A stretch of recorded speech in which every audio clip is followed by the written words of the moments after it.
আমন্ত্রণ ২১-এর রাতে আমাদের আজকের বিষয় তাওয়া গরম করছে জামায়াত। আমাদের সঙ্গে স্টুডিওতে উপস্থিত আছেন খেলাফত মজলিস ও হেফাজত ইসলামের নায়েবে আমির মাওলানা আহমদ আলী কাসেমি। আপনাকে স্বাগত জানাচ্ছি। আমাদের সঙ্গে আছেন সাংবাদিক ও কলামিস্ট মোস্তফা কামাল। আপনাকে স্বাগত জানাচ্ছি। ধন্যবাদ আপনাকে। আজকে কাসেমি ভাইকে দিয়ে শুরু করি। বেশ কিছু বিষয় চলমান আছে বর্তমানে। আজকে আমরা বেশ কিছু বিষয় দেখেছি। গতকালকে আগুনে পুড়ে বেশ কয়েকজন মানুষের প্রাণ গেছেন। তারপরে আমরা আন্দোলন দেখছি, শিক্ষকদের আন্দোলন, ছাত্রদের একটি আন্দোলন, সব কিছু মিলে আসলে একটি অস্থিরতা দেখছি আমরা চারপাশে। এর মধ্যে দিয়ে নির্বাচন, রাজনৈতিক আলোচনা এগিয়ে চলেছে। সামনের নির্বাচনের ব্যাপারে সব দলই প্রস্তুতি নিয়েছে। আমি কাসেমি ভাইকে দিয়ে শুরু করতে চাই। কাসেমি ভাই, জামায়াত নেতা তাহের আবদুল্লাহ তিনি একটি বক্তব্য দিয়েছেন। আমি সেই বক্তব্যের কিছু অংশ একটু উল্লেখ করতে চাই। তিনি বলেছেন, তাওয়া গরম করছি, তাওয়া গরমে সময় লাগে, কিন্তু গরম হওয়ার পর যখন তাতে বুট দেবেন তখন ফুটতে সময় লাগে। গতকালকে তাদের মানববন্ধন কর্মসূচি ছিল, সেই মানববন্ধন কর্মসূচিতে এই বক্তব্য তিনি দিয়েছেন। তার এই বক্তব্য দিয়ে আসলে আপনি কি বোঝাতে চাইছেন? তারা আসলে কি বলতে চাইছেন? তাওয়া গরম মানে কি? আপনাকে ধন্যবাদ, আমার সহালোচক এবং শ্রোতাদেরকে ধন্যবাদ জানাচ্ছি। বিসমিল্লাহির রহমানির রহিম। আমি খেলাফত মজলিসের পক্ষ থেকে আন্তরিকভাবে দুঃখ প্রকাশ করতে চাই, আন্তরিকভাবে সমবেদনা জ্ঞাপন করতে চাই যে মিরপুরের 16 জন মানুষ যারা নিহত হয়েছে তাদের আত্মার মাগফিরাত কামনা করি এবং তাদের পরিবারের প্রতি সমবেদনা জানাই। ইতিমধ্যে আপনি অনেকগুলা কথা সামনে নিয়ে আসছেন যে শিক্ষকদের আন্দোলন চলছে। শিক্ষকরা বেশ কয়েকদিন যাবৎ আপনারা দেখছেন যে তারা আন্দোলনে আছেন। তাদের বেশ কিছু দাবি দাবা নিয়ে তারা কথা বলতেছেন। শহীদ মিনারে ছিলেন, আবার আজকে তারা সচিবালয়ের দিকে তারা মার্চ করলেন। সর্বশেষ তারা শাহবাগে ব্লকেডে। এখন তারা এই অবস্থাটায় আমি মনে করি যে কোনো যৌক্তিক আন্দোলন যদি হয়, প্রয়োজনীয় ব্যবস্থা তাড়াতাড়ি গ্রহণ করার মধ্যে দেশের ফায়দা, জনগণের ফায়দা, এবং যারা ভুক্তভোগী অবশ্যই তাদের ন্যায্য দাবি যদি হয় এবং সরকারের পক্ষে যতটুকু দাবি মানার মতো অবস্থা হয় সেটাকে পূরণ করা উচিত, তাহলে এগুলা হবে। তো এখন সামনে প্রধান উপদেষ্টার বক্তব্য এবং সরকারি কর্মকর্তাদের বক্তব্য এটা যে আগামী ফেব্রুয়ারিতে নির্বাচন হবে। ইতিমধ্যে সেই নির্বাচন নিয়ে মাঠে কিছু দল মনে করেন, আমাদের খেলাফত মজলিস সহ জামাতে ইসলামী আরও অনেকগুলো দল মাঠে কিছু আন্দোলন তারা চালাচ্ছে কিছু দাবি দাবা নিয়ে, তাই না? এবং এই সমস্ত ইতিমধ্যে আপনারা জানেন যে জুলাই সনদ এটা প্রায় কমপ্লিট হয়ে গেছে, দস্তখত হবে। দস্তখত হওয়ার পরে এই জুলাই সনদকে আইনি ভিত্তি দেওয়ার জন্য সবার পক্ষ থেকে কথা বলা হয়েছে। কেউ বলছেন যে গণভোটের মাধ্যমে এটা বাস্তবায়ন হবে। গণভোটের ব্যাপারটাও, গণভোটের কবে হবে, কিভাবে হবে, এইটা নিয়েও কিন্তু রাজনৈতিক দলগুলোর মধ্যে এখন পর্যন্ত একমত হয় নাই। কেউ বলছেন, বিএনপি বলছে যে গণভোট এটা হবে, কিন্তু নির্বাচনের দিন একই সাথে গণভোটও হবে এবং জাতীয় সংসদ নির্বাচন যেটা সেটাও হবে। আর কেউ জামাত বলতেছে নভেম্বরে হবে, নভেম্বরে করার জন্য, এবং এটা আলাদাভাবে। আসলে এখানে আলাদাভাবে নির্বাচন করাটা, এটা যদিও এটা একটা আমাদের দেশের পক্ষে একটা দুইটা নির্বাচন, এটা একটা ব্যয় আছে এবং মানুষের যাতায়াত, আর তাছাড়া একত্রে করার মধ্যেও সমস্যার থেকে খালি না। কারণ একত্র করতে গেলে আমাদের দেশের সব ভোটাররা সমান সচেতন না। তারা একটা জাতীয় নির্বাচনের মধ্যে অনেকগুলা প্রতীক থাকবে, সে হয়তো একটা প্রতীকে সে ভোট দিবে। আবার এখানে জাতীয় মানে জুলাই সনদের পক্ষে মানে এটার অনুমোদনের জন্য আর একটা ভোট দিবে, এইটা কোনো রকম গোলমাল পাকায় ফেলে কিনা এটা অনেকে আশঙ্কা করছে। যাই হোক, তারপরেও আমরা মনে করি যে যৌক্তিক সময়ে, নভেম্বর হোক বা আগে হোক, যৌক্তিক একটা সময়ের মধ্যে জুলাই সনদ বাস্তবায়ন করার জন্য যেই গণভোটের কথা বলা হয়েছে সেটা সরকার আশা করি সম্পন্ন করবে। এখন আপনি একটা কথা অবতারণা করছেন এখানে যে ডক্টর জামাতে ইসলামের নায়েবে আমির ডক্টর আবদুল্লাহ মোহাম্মদ তাহের তিনি বলছেন যে তাওয়া গরম করতেছেন। তাওয়া গরম করার দাঁতে উনি কি বুঝাইছেন, হয়তো আমি মনে করি যে চলমান যে কিছু আন্দোলন, সেই আন্দোলনটাকে তাওয়া গরম করার একটা প্রক্রিয়া হিসাবে উনি মনে করছেন। মাঠ গরমের একটি বিষয় আর কি, সেটি তাওয়ার যে হোক, তাওয়া গরম করা মানে কি এই দাবি দাবা নিয়ে মানে আমরা দাবি দাওয়া এমন একটা পর্যায়ে যাওয়া যেই পর্যায়ে দাবি দাবা মানে গ্রহণ করা হয়। সেটাকে আরেকটি কথা বলেছিলেন তিনি গতকালকে, আমরা সেই কথাটি উল্লেখ করতে চাই, 5 দফা দাবি আদায়ের জন্য যা যা করা দরকার সব করবে জামায়াত বা ইসলামী দলগুলো, মানে যা যা প্রয়োজন সেই দাবি আদায় করার জন্য সেই কাজগুলি তারা করবে ইসলামী দলগুলো জামায়াতের নেতৃত্বে। সেই বিষয়গুলি আসলে কি কি, যা যা করা দরকার আসলে কি, মানে খুব কঠোর অবস্থানে কি যাবে ইসলামী দলগুলো? আমরা মনে করি এই সরকার, অন্তর্বর্তীকালীন সরকার, তার কাছ থেকে আমাদের সকল দাবি দাবা খুবই সহনীয়ভাবে আমরা আদায় করতে চাই। এটা ছিল যে কঠোরভাবে আমরা শেখ হাসিনাকে ওইটা তো তাওয়া গরম হয়েছে অনেক দিন, কথা বুঝছেন না? সেই জায়গায় যদি আমরা বলি যে বাংলাদেশের 17 বছরের ফ্যাসিস্ট হাসিনা এই মাত্র 36 দিনের আন্দোলনে সে বিদায় হয়েছে, এমনটা না। জনগণের ক্ষোভ, জনগণের আকাঙ্ক্ষা, নতুন কাউকে দেখা এবং দীর্ঘদিনের পুঞ্জীভূত ক্ষোভ যে দেশের মানুষ এবং নাগরিকরা তারা খুন হয়েছে, গুম হয়েছে, তারপরে মানুষ নির্যাতিত হয়েছে, মানুষ কারাবরণ করছে, এই সমস্ত ক্ষোভ তো অনেকের মধ্যে ছিল।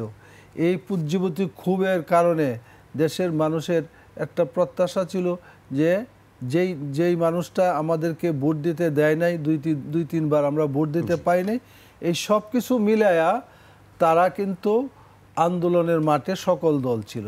ওইটাও কিন্তু একটা তাওয়া গরম, এইটাই তাওয়া গরমের বিস্ফোরণ হয়েছে 24-এর 5ই আগস্ট। এটার একটা চূড়ান্ত পর্যায়ে গেছে। কিন্তু এর আগ পর্যন্ত এখন আমরা এই কয়টা দাবিকে আদায়ের জন্য এবং এই দাবিগুলাকে সিরিয়াস, এরকম আমি একটা দলের নায়েবে আমির হিসাবে আমরা এইগুলাকে এরকম সিরিয়াস পর্যায়ে মনে করি না যে যেগুলার কোনো একটা না হইলেই আমরা নির্বাচন যাতে স্বচ্ছ হয়, সুন্দর হয়, এই দাবি তো অবশ্যই সবার দরকার। ভালো নির্বাচন হইতে হবে, তাই না? এবং এই পিআরের দাবি আছে।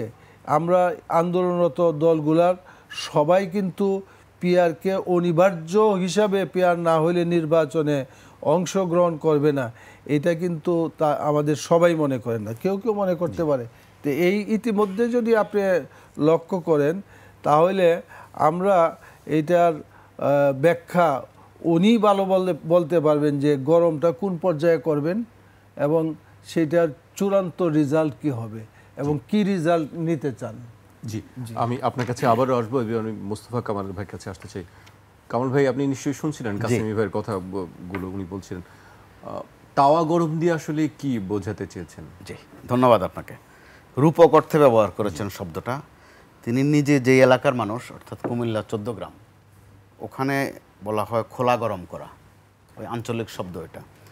কাসেমি ভাই যে এলাকায় আছেন, অর্থাৎ রাজধানীর পুরান ঢাকা এলাকায়, ওখানে ব্যবহার হয় বলা যায় টেম্পো তোলা, অর্থাৎ গরম করা। মূল কথা হচ্ছে গরম করা। তো গরম তো আমরা মাশাআল্লাহ আছি। এ গরম 5 আগস্টে যে গরম তৈরি হয়েছে বা গরমের একটা পর্যায় শেষ হয়েছে, এরপরে যে গরমটা থেমে গেছে তা কিন্তু নয়।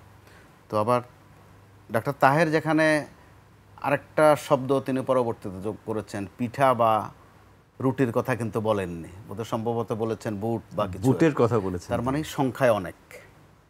পিঠা হলে আমরা বুঝতাম যে একটা একটা করে, পিঠার আবার এই পিঠ ও পিঠ থাকে, উনি কোন পিঠ গরম করবেন নাকি দুইও পিঠে গরম করবেন। আবার যখন বুট দেওয়া তো বুটের কথা আসে, অনেকগুলোর কথা আছে। তো জামাতের নেতৃত্বে এখন কাসেমি ভাই সহ বেশ কয়েকটি দল আছে।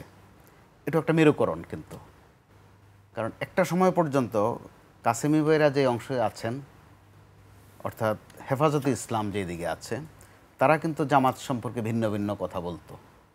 এমন এমন কথাও এসেছে জামাত মুসলিম কিনা, এই প্রশ্নও কিন্তু উঠেছে। পরবর্তীতে আবার দেখা গেছে খায় খাতিরও হয়েছে। তো ভবিষ্যতে আবার এই খায় খাতির থাকবে কিনা বা আবার কোনো ইস্যুতে ভাঙবে কিনা, সেটা সম্ভবত এই তাওয়া গরমের উপর নির্ভর করতে পারে। তো আমরা সাদা চোখে যেটা দেখছি, ডাক্তার তাহের না বললেও আমরা বুঝছিলাম যে জামাত একটা মোটামুটি মাঠ গরম করছে, আর তাদের পজিশন আসলে ভালো আগের চেয়ে। আগের যে কোনো সময়ের চেয়ে জামাতের পজিশন এখন ভালো, এবং জামাত বিচক্ষণও বলা চলে। আপনি গত মাস কয়েকে খেয়াল করে দেখুন, জামাত কথা বেশি বলছেন জামাত নেতারা, আমির সহ। জামাতের এর আগের যে আমিররা ছিলেন কেউ কিন্তু এত কথা বলেননি, খুব মাপা মাপা কথা বলতেন। এখন যিনি আছেন ওনার আগের প্রায় সবাই, তিনিও প্রতিনিয়ত কথা বলছেন, ডাক্তার তাহেরও বলছেন। এর মধ্যে জামাত দুই তিনটা বিষয় এত সুন্দর করে থ্রোয়িং করেছে, অন্য কেউ কিন্তু এদিকে যায়নি অথবা খেয়াল করেনি। একটা হচ্ছে জামাত বলেছে যে তারা যদি ক্ষমতায় যায় তাহলে তারা ওই যে সরকারি শুল্কমুক্ত গাড়ি নেবে না। বক্তব্য হিসেবে কিন্তু নতুন। আবার এক পর্যায়ে বলছে তারা যে ওই যে প্লট ফ্ল্যাটের যে একাই কারবারগুলো আছে তারা ওগুলো নেবে না। সর্বশেষ যেটা বলেছে দুদিন আগে তাদের মহাসচিব অর্থাৎ সেক্রেটারি জেনারেল, তিনি বলেছেন যে জামাত যদি ক্ষমতায় আসে কখনো, এই দাবি দাওয়া পূরণ করার জন্য কারো রাস্তায় নামতে হবে না। নতুন নতুন কথা কিন্তু তারা বাজারে ছাড়ছে, অর্থাৎ মিডিয়া পিক করবে নিউজগুলো, ওই ধরনের বক্তব্যই তারা দিচ্ছে। হতে পারে সেটাও একটা হাইপ তোলা অথবা তাওয়া গরমেরই অংশ। তো এখন সাম্প্রতিক বিষয়ে তাওয়া গরমের যে বিষয়টা আমার রাজনৈতিক বিশ্লেষণে মনে হয় হচ্ছে, আপনারও বোধহয় মনে থাকার কথা, 88, 89, 90-তে জামাতের পজিশন আজকের মতো ছিল না, কিন্তু ওই সময় তারা একটা তাওয়া ছড়েছিল ছোট্ট করে, কেয়ারটেকার সরকার। সবার আগে কিন্তু এটা জামাতে ছড়েছিল মাঠে। তো তখনও এটার অর্থ বা তর্জমাটা এইভাবে হয়নি, যে কেয়ারটেকার শব্দগুলো কেমন যেন লাগে। পরবর্তীতে এই অচেনা অচেনা এই জিনিসটাই যখন আওয়ামী লীগের হাতে পড়লো, আওয়ামী লীগ এটার সুন্দর একটা তর্জমা করে দিল যে তত্ত্বাবধায়ক সরকার। তখন দেখা গেছে বেশ কিছুদিন ধরে যে তত্ত্বাবধায়ক আর কেয়ারটেকার নাম কোনটা বেশি সুন্দর, কোনটা আমাদের জন্য বেশি সামঞ্জস্যপূর্ণ, এই নিয়ে একটা বাহাসও হয়েছে। জামাতের পক্ষ থেকে বলা হতো যে এটা কেয়ারটেকার সরকার গোলাম আজমের আবিষ্কার, এভাবে ছড়া দিয়ে তারা বলতো। আবার আওয়ামী লীগ থেকে বলতো যে এটা শেখ হাসিনার ব্রেন চাইল্ড, তার মস্তিষ্ক থেকে এটা এসেছে। এ নিয়ে আন্দোলন হলো, নানান কিছু হলো। এক পর্যায়ে যখন তত্ত্বাবধায়ক সরকার ওকে হলো, পাশ হলো, তখন বিএনপির থেকে ওই ধরনের একটা স্লোগান ছিল যে তত্ত্বাবধায়ক সরকার খালেদা জিয়ার উপহার। অর্থাৎ কোন জিনিস তাওয়ার থেকে কে কিভাবে তুলে নেবে, 2 পিঠ গরম করবে নাকি 1 পিঠ গরম করবে, না আধা কাঁচা অবস্থায় তুলে নিয়ে কে ক্যাশ করবে, এটা কিন্তু বাংলাদেশে আছে। তো সাম্প্রতিক সময়ে জামাত যে ক্যাশ করছে রাজনীতিতে অনেক কিছু, এটা কিন্তু পরিষ্কার। জাকসু নির্বাচনে কিন্তু তাওয়া গরম করে ক্যাশ হতে পারে, হচ্ছে। তো জামাত আপনি ওই সময় দেখেন, এই কেয়ারটেকার আন্দোলনের সময় আওয়ামী লীগের সাথে তাদের যে একটা মধুমিলনের মতো অবস্থা কিন্তু ছিল, এটা ইতিহাসের অংশ। অত্যন্ত সখাসখি অবস্থা ছিল তারা। একটা পর্যায়ে তারা কিন্তু আবার বিএনপির সাথেও এসেছে, আবার বিএনপির সাথে এসে কিন্তু লস করেনি, 17-18টা আসন পেয়েছে, 2টা মন্ত্রিত্ব পেয়েছে, অর্থাৎ লোকসানের কিছু নাই। আবার আপনি যদি, আমি এতটুকু বললে ইতিহাসটা খণ্ডিত হয়ে যায়, জামাতের বাংলাদেশে রাজনীতির অর্থাৎ সংসদীয় রাজনীতির অভিষেক কিন্তু আওয়ামী লীগের হাত ধরে। সেটা হচ্ছে 1986 সালে বিএনপিকে একা রাজপথে ফেলে আওয়ামী লীগ এবং জামাত সুন্দর করে সংসদে চলে গেছে। তো সংসদে যাওয়ার পর কিন্তু ওই সময় একটা আলোচনা ছিল যে জামাত লস করলো কিনা। কিন্তু আপনি মনে করে দেখুন, একটা আলোচনা ছিল কোনো একদিন দিনের মধ্যভাগে যে আওয়ামী লীগ পদত্যাগ করে বসে কিনা এরশাদকে বিপদে ফেলার জন্য। আলোচনা চলছে নানান জায়গায়, প্রেস ক্লাব, পল্টন, এই কেন্দ্রিক। দেখা গেল যে জামাত কিন্তু পদত্যাগে ফার্স্ট হয়ে গেল, বিকালেই পদত্যাগ করে ফেলছে। এরশাদ সাহেবকে কিন্তু একটা ভালো বিপদে ফেলে দিল। আবার এরশাদ সাহেব ওই পরিস্থিতি ফেস করতে গিয়ে আওয়ামী লীগের কিন্তু আর পদত্যাগ করারও সুযোগ হলো না, শেষে পার্লামেন্টে ডিজলভ করে দিলেন। এই যে খেলাগুলো, এই যে খোলা গরম করা যে যার মতো করে, এতে করে জামাত দিন শেষে খুব একটা লোকসান করছে না। গত আন্দোলনে জামাত এবং বিএনপির আবার যে মিতালিটা আমরা দেখলাম, এটা বাংলাদেশের রাজনীতির ইতিহাসে লেখা হয়ে থাকবে। জামাতের 7-8 জন নেতাকে মৃত্যুদণ্ড দেওয়া হয়েছে, তারা সেটাকে বলে বিচারিক হত্যাকাণ্ড, তারা ফাঁসি বলে না, বলে যে বিচারিক হত্যাকাণ্ড। এরপরও তাদেরকে কিন্তু বিএনপির থেকে ছুটানো যায়নি। জামাতের প্রতি অফার ছিল, যেটা জামাত নেতারা এখন স্বীকার করেন, পরিষ্কার করে, আগে অর্ধেক অর্ধেক বলতেন, যে তাদেরকে শর্ত হয়েছিল যে বিএনপির থেকে যদি একটু সরে যায় তাহলে তাদের উপরে এই নিপীড়নটা হবে না। একইভাবে বিএনপির প্রতিও সরকারের যোগাযোগ যারা করতেন, বার্তা ছিল যে জামাতের সঙ্গ যদি তোমরা ছাড়ো তোমাদের উপরে এত নিপীড়ন করা হবে না। কিন্তু বিএনপি আর জামাতে গাঁথনে কিন্তু ছোটেনি। কিন্তু আমরা লক্ষ্য করছি যে ঐক্যটা জামাতের এবং বিএনপির, এটা কিন্তু আন্দোলন করতে করতে ঐক্য, অর্থাৎ বলে কয়ে ঐক্য ঘোষণা করে এরপরে আন্দোলন নয়। এটা বড় কঠিন ঐক্য, আন্দোলন করতে করতে ঐক্যবদ্ধ হওয়া। আমরা গত মাস কয়েক ধরে দেখছি, বিশেষ করে গত মাস 2-1, জামাত আর বিএনপির মধ্যে যে ন্যারেটিভ, যেই থ্রোয়িং, যেসব শব্দ তারা একদল আরেক দলকে উচ্চারণ করে, যেসব সম্বোধন করে, তাতে মনে হয় না যে তারা এক সময় এত মিতালি তাদের মধ্যে ছিল। তো সেই ক্ষেত্রে এই পর্যায়ে এসে জামাত কিন্তু পিআরের যে থ্রোয়িংটা করেছে, হয়তোবা কেয়ারটেকার যেরকম বাংলা তর্জমা দিয়ে এসেছে বাংলাদেশে, জামাত অভিজ্ঞতা থেকে ধারণা করতে পারে বা আশা করতে পারে যে তাদের এই পিআরও দিনে দিনে হয়তোবা আরও জনপ্রিয় হবে। হয়তো এই টার্মে হবে না, কোনো এক সময় কিন্তু হয়ে যাবে। কারণ এর মধ্যে হেফাজতে ইসলাম বা ইসলামী আন্দোলন, শাসনতন্ত্র আন্দোলন, আরও যারা যারা আছে, তারা কিন্তু অন্তত পিআর প্রশ্নে খুব একটা জামাতের সুরে অনেকটা কথা বলছেন। জি, মুস্তফা ভাই আপনার কাছে আবারও আসবে। এই পর্যায়ে আমি আবার কাসিমি ভাইয়ের কাছে আসতেছি। কাসিমি ভাই, আপনার বেশ কিছু ব্যানার, ফেস্টুন ঢাকা শহরের বিভিন্ন জায়গায় দেখছি। আপনি নির্বাচন করছেন, সেই প্রচারণাও আপনি শুরু করেছেন। নির্বাচন কি আসলে আপনারা কি জোটবদ্ধভাবে করবেন, নাকি আসলে একা একাই নির্বাচন করছেন? কি সিদ্ধান্ত নিয়েছেন আসলে?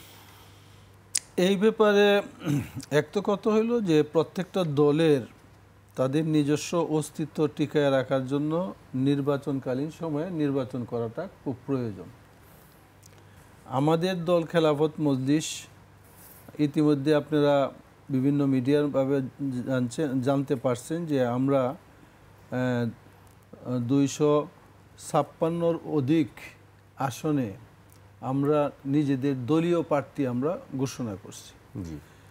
সেইটাই আপনি দেখছেন যে সেই দলীয় ঘোষণার কারণেই ঢাকা 10-এ ধানমন্ডি, হাজারীবাগ, নিউ মার্কেট, কলাবাগান এই এলাকায় আমি নির্বাচন করার জন্য দলীয় সিদ্ধান্তে ব্যানার, ফেস্টুন এগুলা লাগাচ্ছি, প্রচারণা শুরু করছি। এখন আমরা আমাদের দলের নেতাকর্মীরা যাদেরকে নির্বাচনের জন্য দলীয় মনোনয়ন দেওয়া হয়েছে, তারা প্রত্যেকেই নিজ নিজ এলাকায় তাদের দলীয় সাধ্যমতে তারা প্রচারণায় আছে। তবে আমরা আগের থেকেই আমাদের মহাসচিব যে একটা কথা বলতেন যে আমরা আগামী নির্বাচনটা ইসলামী দলগুলা এক বাক্সে আমরা নির্বাচন করতে চাই। মানে এক বাক্সে নির্বাচন করার উনি ব্যাখ্যা এভাবে দিয়েছেন যে আমরা ঐক্য জোট বা ঐক্য এরকম কিছু হই আর না হই, অন্তত আসন সমঝোতা, ইসলামী দলগুলায় মধ্যে আসন সমঝোতায় যে জায়গায় যার অবস্থান ভালো, আমরা সেই জায়গায় তাকে আমরা সুযোগ দিয়া সকল ঘরানার ইসলামী দলগুলো আমরা সেই প্রশ্নে আমি আসতে চাই যে আসলে আসন সমঝোতা কি হয়েছে জামায়াত ইসলামের সঙ্গে বা ইসলামী আপনারা যে দলগুলো আছেন তাদের সঙ্গে কি বসা হয়েছে যে কে কোন আসনে প্রতিদ্বন্দ্বিতা করবেন বা প্রার্থিতা আছে? আমরা দেখেছি যে বিএনপির পক্ষ থেকে কিন্তু এই দিক দিয়ে অনেক অগ্রসর, তাদের শরিক দল যারা আছে তাদের সঙ্গে কথা হচ্ছে, তারা কোন আসনে নির্বাচন করতে চান সেই একটি তালিকাও চাওয়া হয়েছে বিএনপির পক্ষ থেকে। জামায়াতের পক্ষ থেকে কি আপনাদের কাছে এরকম কোনো প্রস্তাব দেওয়া হয়েছে? যতটুক আমরা জানি এখন পর্যন্ত দলগুলোর মধ্যে আলোচনা চলছে, কিন্তু চূড়ান্তভাবে আসন সমঝোতার আলাপটা এখনো হয় নাই, বা সেটা হয়তো অচিরেই হবে। না হইলে তো আর কে কোন আসনে নির্বাচন করবে এটা তো আর জানতে পারবে না। সেক্ষেত্রে কি আপনারা মনে হয় না যে আপনারা বিএনপির যে আমি বলি সরাসরি বলি যে বাংলাদেশে এখন দুটি পক্ষ আমরা দেখছি, এক বিএনপি জামায়াত, এই কে কোন দিকে যাবে সেই নিয়ে আলোচনা বেসিক্যালি। সেক্ষেত্রে কি আমরা মনে হয় যে যারা ইসলামিক দলগুলো আছে তারা বিএনপির থেকে একটু পেছনে আছে রাজনৈতিকভাবে? হ্যাঁ, রাজনৈতিকভাবে তো অবশ্যই বিএনপি এগিয়ে আছে, তাই না? আর তারা দলীয়ভাবে বা তাদের জনবল বা তাদের প্রশাসনিক সব ক্ষেত্রে তো তারা এগিয়ে আছে। ইসলামী দলগুলো তো এর মধ্যে অবশ্যই পিছিয়ে আছে। তারপরে আমি মনে করি যে ইসলামী দলগুলা কিন্তু একটা বড় ফ্যাক্টর হিসাবে মনে করছে উভয়ই, মানে যে যারাই এই দিকে দল বিরাইবার জন্য কিছু দলকে বিএনপি তার দিকে নেওয়ার জন্য চেষ্টা করতেছে। আর এখন মাঠে যেহেতু বিএনপি আওয়ামী লীগ নাই, এই মুহূর্তে বিএনপির পরে জামাতকে সবাই হিসাব করে, তো জামাতও চাচ্ছে যে তারা এককভাবে নির্বাচন না করে বিভিন্ন দলকে একত্র করে তারা নির্বাচন করবে। এখন নির্বাচন করতে হইলে আপনি যে কথাটা বললেন যে আসন সমঝোতা, এটা তো অবশ্যই হইতে হবে এবং এটা দ্রুতই করা দরকার। তবে আমাদের মানে নেতাদের মধ্যে কিন্তু এই ব্যাপারে আলোচনা অব্যাহত আছে, মানে যোগাযোগ আছে। হ্যাঁ, এবং সবাই একটা দিক লক্ষ্য করবে যে কার কোন জায়গায় এগিয়ে যাওয়া সম্ভব, মানে নির্বাচনী মাঠে যাকে এগিয়ে যাওয়া সম্ভব, যাকে নিয়ে এগিয়ে যাওয়া সম্ভব মনে করা হবে তাকেই ছাড় দিতে হবে অন্য দলগুলো। আপনি কি মনে করেন আপনি যে এলাকার জন্য প্রচারণা করছেন সেই এলাকায় আপনাকে মনোনয়ন দেওয়া হবে জোট থেকে? আমি তো আশা করি, কারণ যতটুক সেখানে তো জামায়াতেরও প্রার্থী আছে। হ্যাঁ, জামাতেরও প্রার্থী আছে, উনিও আছেন, জামাতের প্রার্থী আছেন, তারপরে ইসলামী আন্দোলনের প্রার্থী আছে বা অন্যদেরও আছে। কিন্তু এরপরেও সকল বিবেচনায় মানে জাতীয় কর্মকাণ্ডের সাথে আমি জড়িয়ে আছি সবসময়, আবার আন্দোলন সংগ্রামের সাথেও সবসময় ছিলাম, এখনও আছি। হ্যাঁ, এমনকি ফ্যাসিস্ট বিরোধী আন্দোলনের মধ্যেও আমরা কিন্তু প্রথম কাতারে, আমাদের সাধ্যমতে আমরা প্রথম কাতারেই ছিলাম। লাস্ট পর্যন্ত আওয়ামী লীগকে ব্র্যান্ড করার জন্য এই আন্দোলনেও আমরা সামনের সারিতে ছিলাম। তো এই দিকটা যদি লক্ষ্য করা হয় তাহলে এইখানে যেই কয়জন প্রার্থী আছে, হ্যাঁ, সেই বিবেচনায় প্রাধান্য দেওয়াটা আমি যৌক্তিক মনে করি আর কি। তারপরেও যে কোনো সিদ্ধান্ত আমাদের সকলে মিলে হবে, আমরা মনে করি সেই সিদ্ধান্ত মেনেই আমরা নির্বাচন করব এবং এটা করা উচিত আমরা মনে করি। তাহলে বিভেদ না করে সেইভাবে আমরা সিদ্ধান্ত করে আগামী নির্বাচন করতে চাই। তারপরে এলাকায় আপনি যেটা বলছেন যে আমি দীর্ঘদিন প্রায় 35 বছর এই পুরান ঢাকার এলাকায় আমি মানে স্থায়ীভাবে নিজে বাড়ি করার আগেও এখানে অনেক দিন বসবাস করছি, এখনও সেই এলাকায় আছি, যার কারণে মেন টু মেন কিছু মানুষের সাথে আমার একেবারে পরিচয় আছে। পরিচয় হলে যে মানুষ নির্বাচিত করবে সেটা আমি মনে করি না, কিন্তু এই পরিচয়টা কিন্তু একটা প্রার্থীর জন্য বিরাট ব্যাপার, কারণ মানুষ চিনলই না, ভোটের রাজনীতিতে বিশাল ব্যাপার, যে উনি কে চিনলই না, উনি হঠাৎ করে একটা নাম নিয়ে আসলেন, ওনার হয়তো অনেক ডিগ্রি আছে, যোগ্যতা আছে, কিন্তু এলাকার মানুষ কিন্তু সেভাবে চিনা। কিন্তু আমরা তো এলাকার মানুষের বিভিন্ন সামাজিক কাজের সাথেই ছিলাম। আপনি এটা জানেন কিনা, আমি হাজারীবাগ বড় মসজিদে খতিব ছিলাম দীর্ঘ প্রায় 18 বছর, এটাও এলাকার, তারপরে ওই এলাকা বসবাস করি। তো এই হিসেবে তো আমি মনে করতেই পারি যে সকল বিবেচনায় যদি আমাদের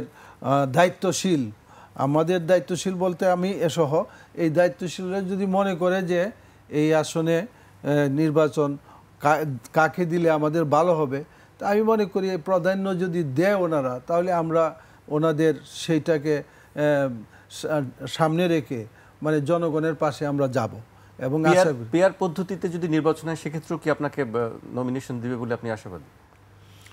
পিআর পদ্ধতি যখন হবে, এটা তো এখনো হয় নাই, যদি হয়ে যায় আর কি, তখন তো প্রত্যেক দলেরই একটা থাকবে, লিস্ট থাকবে যে কারা আপনাদের পিআর পদ্ধতি, যদি আপনারা একটা সিট যদি পান তাহলে কার নাম, দুইজন না হইলে কার নাম, তিনটা হইলে কার নাম। সেই বিবেচনায় আমি একটা দলের নাইবে আমির হিসাবে আছি, মানে দলের মনে করেন 1-2 জনের পরেই আমাদের নাম দলের সিরিয়ালে আছে, তাইলে এই হিসাবে সিরিয়ালে তো একটা নাম থাকতেই পারে, সেটা যদি ভোটে করে ভোটে যদি কাভার করে তখন আমরা পাইতেও পারি। আর যদি আমাদের সিরিয়ালে যে নামগুলো আছে এটার ভোটে যদি কাভার না করে, একজন পাইলে আমাদের আমির চাপ পাইব, দুইজন পাইলে মনে করেন আমাদের মহাসচিব পেল, এরকমভাবে তো হবে। তো যেটাই হোক সেটা যদি হয়, তবে বর্তমান অবস্থাতে যেভাবে নির্বাচন কমিশনার নির্বাচনের দিকে এগিয়ে যাচ্ছে, সেটা তো এখন পর্যন্ত পিআর পদ্ধতির উপরে নির্বাচনের মানে কর্মকাণ্ড অগ্রসর হচ্ছে করে মনে হচ্ছে না আমাদের। তা সামনে যদি এরকমটা হয়, যেটা আপনি বললেন যে পিআর পদ্ধতির আলোচনা এই দেশে শুরু হয়েছে, মানুষও আস্তে আস্তে জানবে যে পিআর কাকে বলে। অনেক সময় রাস্তাঘাটে বসলে দুইজনের, তখন হঠাৎ করে একজনের জিজ্ঞাসা, হুজুর পিআর যে কয় এটা কিভাবে, তখন তাদেরকে নর্মালভাবে বুঝিয়ে দিই যে পিআর এই। পিআর না হলেও আপনারা নির্বাচন, খেলাফত মজলিস নির্বাচন করবে? হ্যাঁ, পিআর না হলেও আমরা নির্বাচনের পক্ষে। জি, আমরা নির্বাচন। জি, এ পর্যায়ে আমি একটু বিরতিতে যেতে হচ্ছে আমাকে। জি, দর্শক একটি বিরতি নিচ্ছি, ফিরছি এখনই।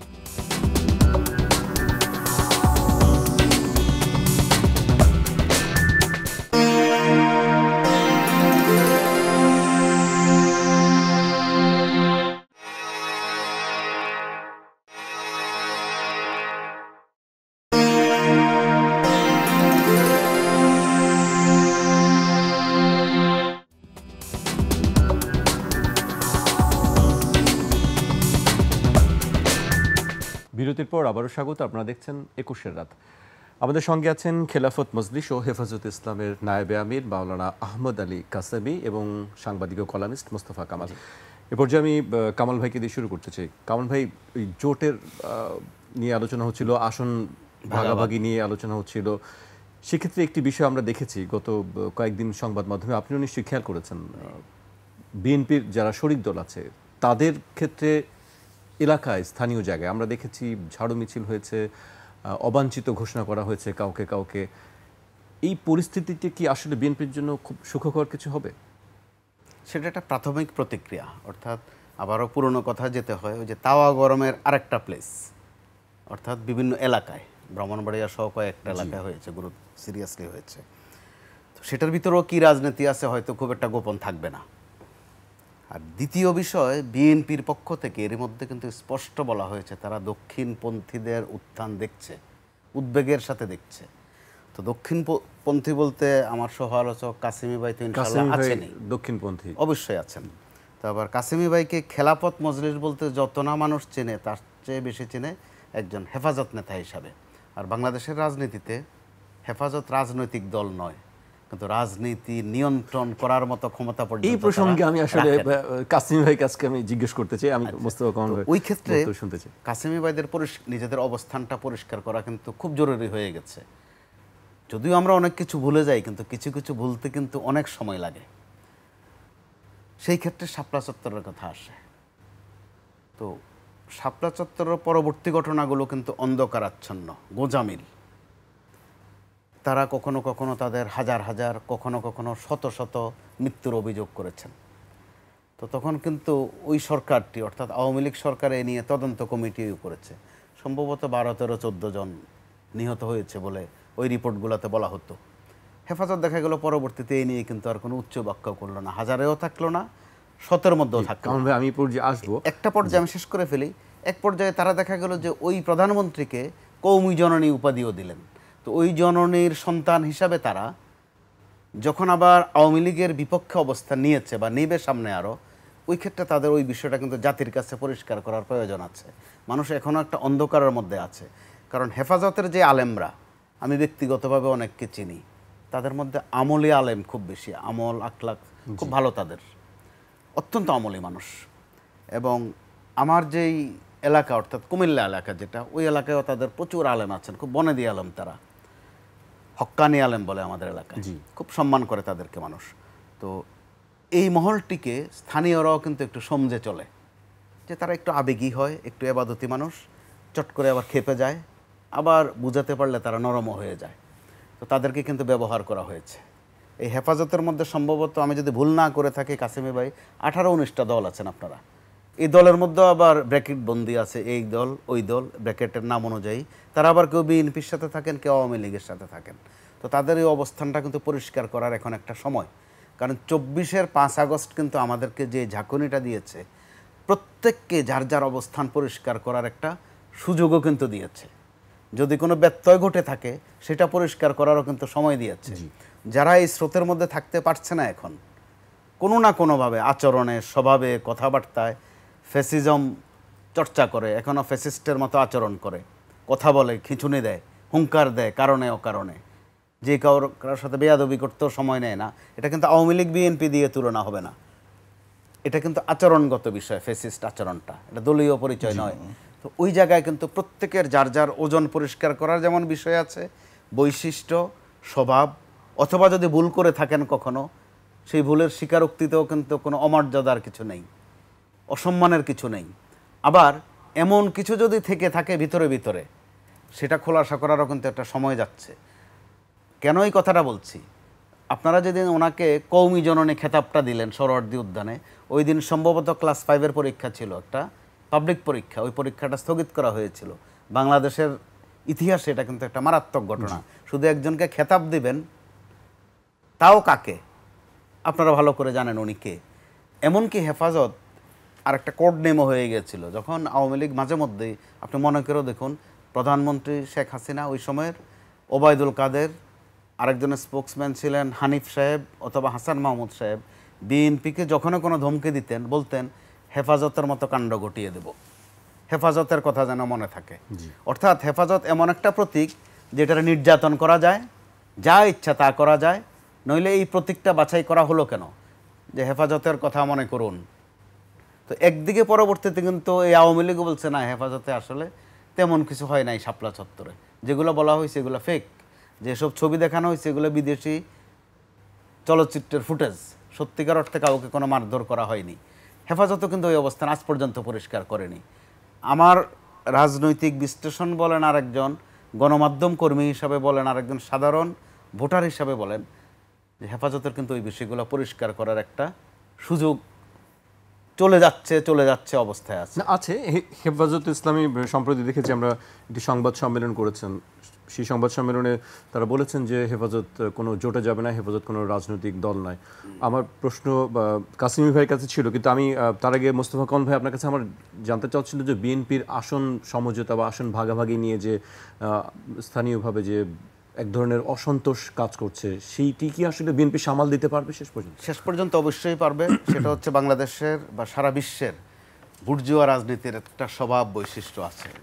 দিনভর নানান কথা বলবে, কেন্দ্র থেকে যখন বিকাল নাগাদ একটা মেসেজ যাবে, সবাই এত সুন্দর করে এটা মানে, তো তার এই মানার আগ পর্যন্ত কয়েক মায়ের বুক খালি করে দেয়, সন্ধ্যা নাগাদ কোলাকুলিও করে, আবার হাসতে হাসতে জানা যাওয়া দেয়।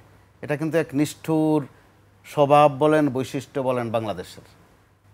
এবারও দেখেন আপনি গত কয়েকদিন ধরে তারা যে কথাগুলো বলে ফেলছেন, এগুলো কিন্তু লাশ ফেলার চেয়ে কম, ওজনে কম নয়।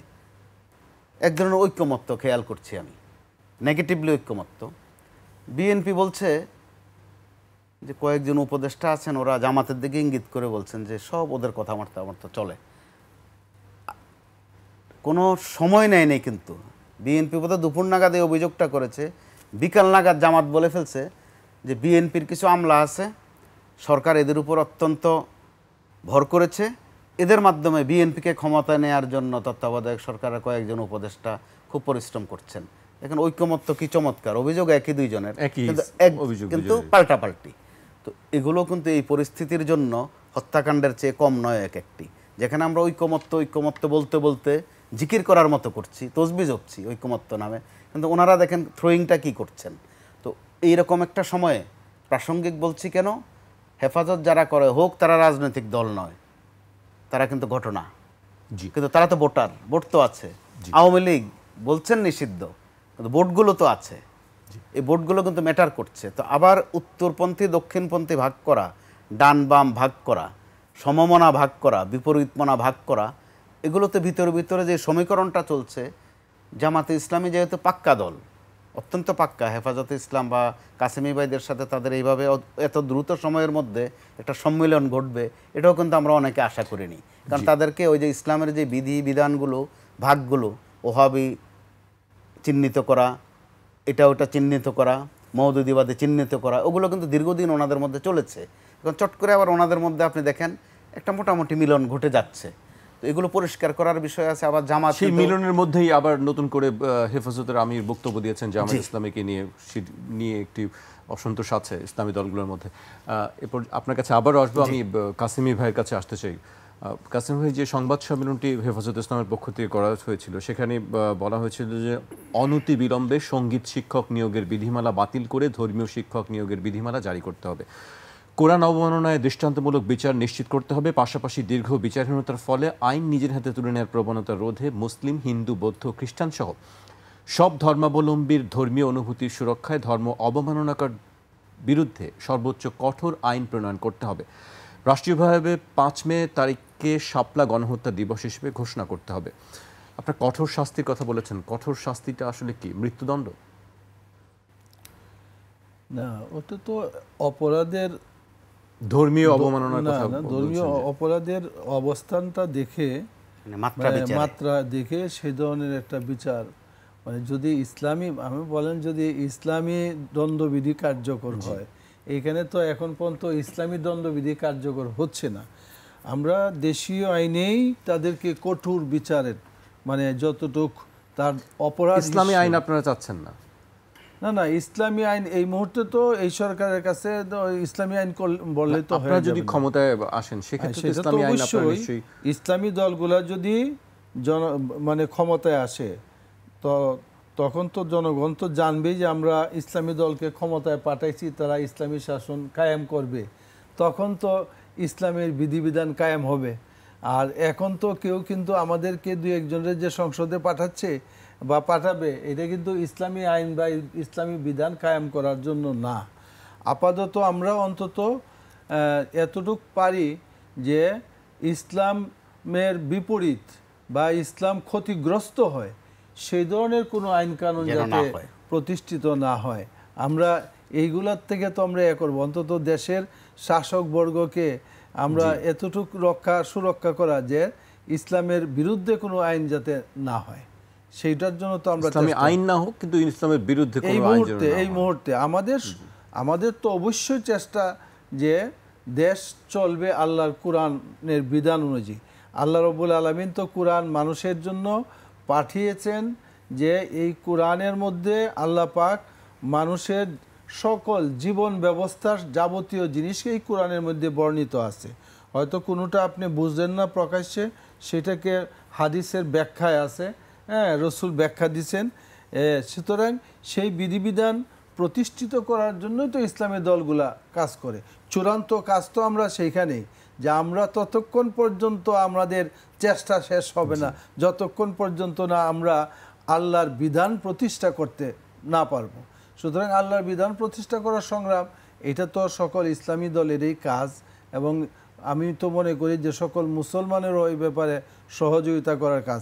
আজকে দেশে 92 ভাগ মুসলমান আছে, আমরা যদি সম্মিলিতভাবে সবাই যদি চাচ্ছ যে না আমরা শরিয়া আইন দেশে প্রতিষ্ঠা করতে চাই, শরিয়া আইনের ব্যাপারে অনেকের মধ্যে অনেক ভুল ধারণা তৈরি আছে, যেটা অনেক কঠিন আইন। দেখেন আল্লাহ পাক কোরআনের মধ্যে বলছেন লা ইউকাল্লিফুল্লাহু নাফসান ইল্লা বুসাহা, যে কোনো মানুষকে বা কোনো আত্মাকে তার সাধ্যের বাহিরে আল্লাহ পাক কোনো কঠিন বিধান দেন না। আল্লাহ পাক যেই বিধানটা দেন এই বিধানটা পালন করার মতো ক্ষমতা কিন্তু ওই লোকের আছে। কোনো বিধান দেখা যায় যে অনেক কঠিন, কিন্তু একটা কঠিন বিধান কার্যকর মাঝে মধ্যে হয়, ডেলি কার্যকর হয় না, কিন্তু মাঝে মধ্যে কার্যকর হইলে দেখা যায় সকল মানুষ এই সমস্ত অন্যায় এবং অশ্লীলতা খারাপ কাজ থেকে তারা সংযত থাকে। তো সুতরাং এইগুলোকে ইসলামী বিধিবিধানের পক্ষেই তো থাকবে ইসলামী দলগুলা। জি, কাসিম ভাই আরেকটি বক্তব্য আপনারা দিয়েছেন যেটি আমি বলছিলাম যে আসলে হেফাজত ইসলাম বলছে যে তারা কোনো রাজনৈতিক সংগঠন নয় এবং বা কোনো জোটে যাবে না। এই কথাটা আসলে হেফাজতকে বলতে হচ্ছে কেন যে তারা রাজনৈতিক সংগঠন নয়? না, এটা বলতে হচ্ছে আপনাদের মতো সংবাদকর্মীরা যখন প্রশ্ন করেন যে হেফাজত কোন জোটে যাচ্ছে বা কাদের সাথে হেফাজত জোট করবে, এই প্রশ্নটা কেন করছে না সাংবাদিকরা, কেন করছে এই প্রশ্নটা? কারণ আমরা সবসময় দেখি একটি জিনিস যে হেফাজতের যখনই সংবাদ সম্মেলন হয় বা কোনো প্রোগ্রাম থাকে, কর্মসূচি থাকে, তখন দেখি যারা রাজনৈতিক দলে, বিভিন্ন রাজনৈতিক দলে আছেন তাদেরকেই আমরা সামনে দেখি, তারাই বক্তব্য দিচ্ছেন, তারাই কথা বলছেন, আবার তারাই বলছেন যে এটি অরাজনৈতিক সংগঠন।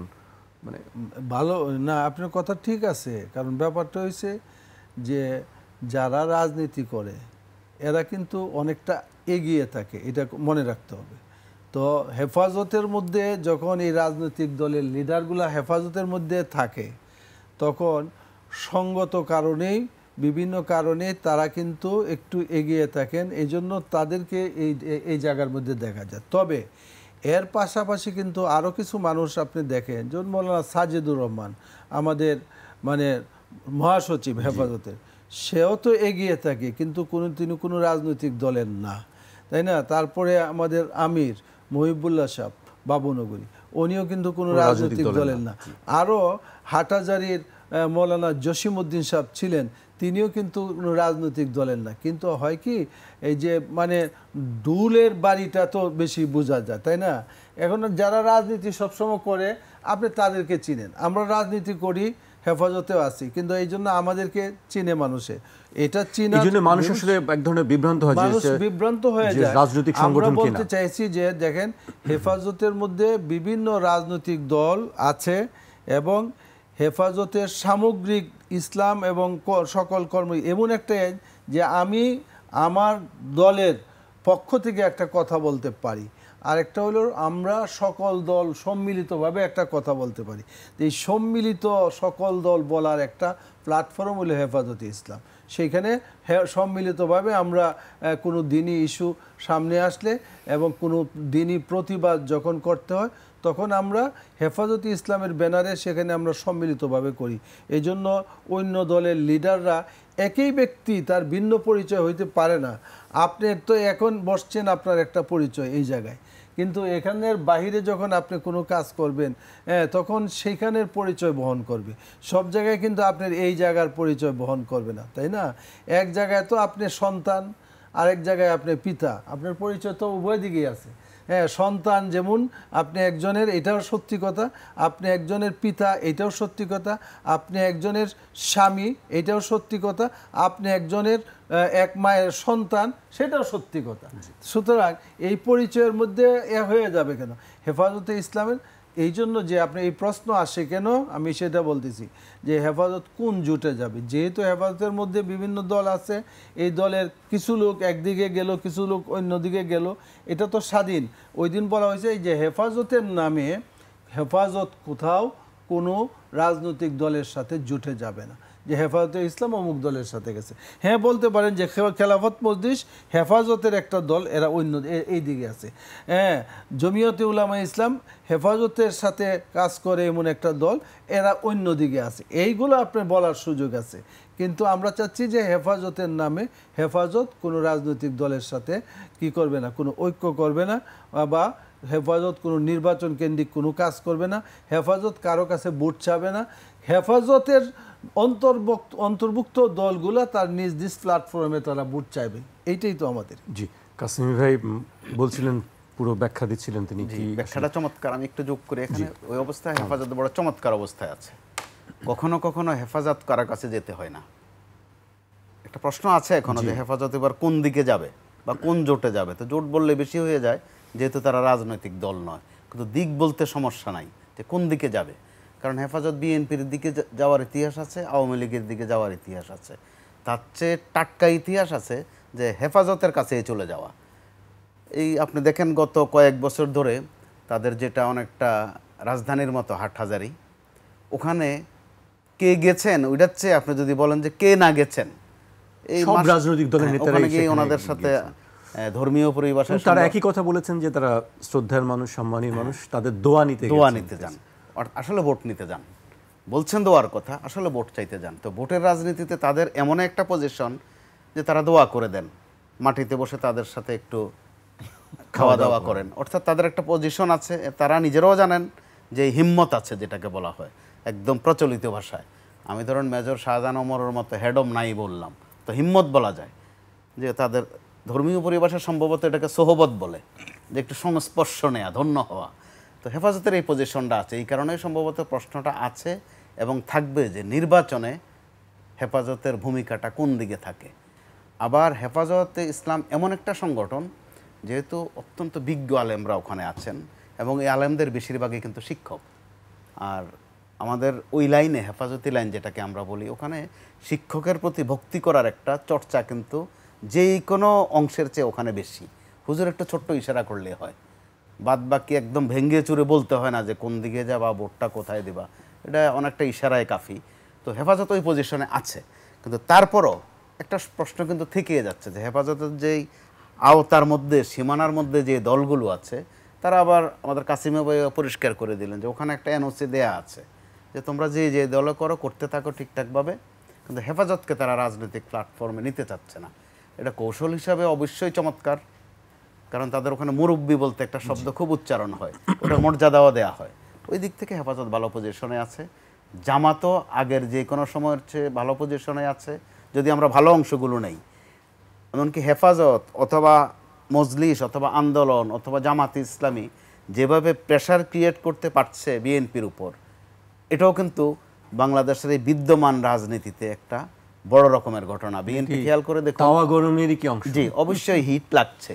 যে কারণে আপনি মনে করেন যে বিএনপির মতো এত বড় একটা রাজনৈতিক দল, বারবার বাংলাদেশের প্রধানমন্ত্রী হওয়ার মতো সক্ষম লোক তাদের ওখানে আছে, ওই রকম একটা দল মাথা নাড়ে, বলে যে হ্যাঁ 2 বারের বেশি হব না, ঠিক আছে, রাজি হয়। তো বাস্তবতা কি, যে যারা এই দাবিটা তৈরি করছে তাদের মধ্যে হয়তো বা ইউনিয়ন পরিষদের চেয়ারম্যান হওয়ার ক্যাপাসিটিও কারো কারো নাই, কিন্তু দাবি তুলছেন। কিন্তু ওই দাবিতে বিএনপি অনেকটা ওই যে বুক মাটিতে লেগে যাওয়া, যেটা ঘামজর ছুটে যাওয়া। তো এটাও তো এক অর্থে রাজনীতির এই বিদ্যমান পরিস্থিতি বা বিগত সময়ের পরিস্থিতির প্রেক্ষিতে বলতে পারি যে এটাও মন্দের ভালো দিক, যে প্রেসারে রাখা, প্রেসার তৈরি করা, ওই দিক থেকে ইতিবাচকভাবে নেওয়া যায়। জি, আজকে আমাকে এখানেই শেষ করতে হচ্ছে। আপনাদের দুজনকে অনেক ধন্যবাদ। আমি একটা ছোট্ট কথা ওনার বলা দরকার খুব ছিল, সংক্ষেপে। যে আসলে কওমি জননীর খেতাব কিন্তু হেফাজত দেয় নাই। হেফাজতের মঞ্চে ওনাকে, যে সংবর্ধনার মঞ্চে আমাদের একজন বক্তা এই কথা বলছিল, কিন্তু মিডিয়া এটাকে লুফে নিছে, হ্যাঁ, নিয়ে কওমি জননী বানায় দিছে এটা। এবং তিনি সেটির আপত্তিও তো হেফাজত থেকে করা হয়নি। বলছিলেন, তিনি পরবর্তী সময় বাইতুল মুকাররমের খতিব হয়েছিলেন, এতটুকু পুরস্কার তিনি প্রাপ্তির একটা বিষয় আছে ওখানে, পেয়েছিলেন আর কি। কিন্তু আপত্তি করেনি হেফাজত যে কওমি জননী। শুনেন, প্রধানমন্ত্রীর সামনে রেখে একজনে বক্তব্য দিল প্রধানমন্ত্রীর প্রশংসায়, এটা দাঁড়ায় যদি আরেকজনে এটার বাধা দেয়, এই মজলিসের মধ্যে এটা একটা বেমানান হয়ে যায় আর কি। প্রধানমন্ত্রীকে এক ধরনের অপমানন করা, সেই সাহসটা সেই সময় অনেকেরই ছিল না। জি, ঠিক আছে। শেষ করতে হচ্ছে আজকে আমাকে। আপনাদের দুজনকে আবারও ধন্যবাদ জানিয়ে শেষ করছি। দর্শক, আবার দেখা হবে কাল রাত ঠিক 12টায়।